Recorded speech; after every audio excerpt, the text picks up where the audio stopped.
tunaweza kupata, tunasema asante.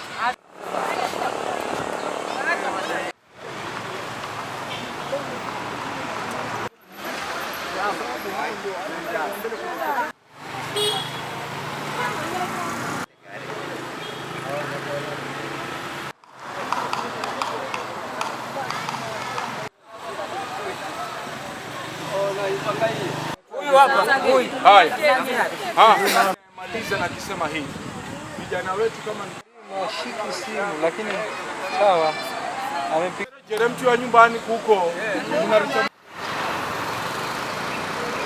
Sisi tunadhulumika haki zetu kwa ajili ya mashamba.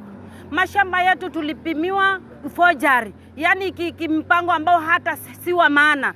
Tuko hapa kwa ofisi ya gavana kwa kilio, na hii habari imfikie mbunge, imfikie kansela wetu, angalau atusaidie. Manake wale vijana ambao walikuwa wako kipawa mbele, sasa wamenaswa, wako gerezani. Tunamuomba gavana shamba zipimwe upya, kila mmoja apate shamba lake, apate tutudidi yake mwenyewe, akiwa atauza uze mwenyewe, si zipatiwe mtu bwenyenye yeye ndio yuko nazo. Kwa hivyo watu wayazipate kule, tupewe wenyewe kama vile inavyofanyika kwa wenzetu. Usikia gavana ameenda kule ametoa total deed, hata usikia hata rais pia ameenda huko ametoa total deed kwa wananchi.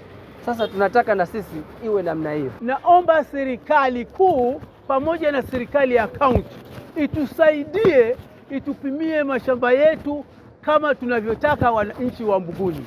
Alafu wale wenzetu ambao wako ndani, najua sisi tunajua kwamba hiyo ni njama ya yule bwenyenye, anajua kwamba huyu na huyu ndio kichwa, lakini tukiwazuia hawa wengine watakuwa hawana njia ya kufanya. Tunaomba wale pia nao watoke, alafu serikali kuu na ya kaunti itufanyie mpango, ije Mbuguni mashinani, ije ijue kuna shida gani zaidi na zaidi. Swala ile kubwa nyeti ambalo liko hapa ni ya kwamba ijapokuwa kuna kesi ambayo iko kotini, lakini huyu bwenyenye huwa analeta watu kule ambao we call them goons, wamepiga watu wa Mbuguni, wamewaumiza kwa ufupi. Na OB zote ambazo tumeripoti hichi kituo cha hapa Kwale na Lusangani, hakuna OB hata moja ambayo imefanyiwa kazi. Kuna watu walipigwa na nyundo, kuna watu walipigwa na vyuma, na ni mtu ambaye anajulikana.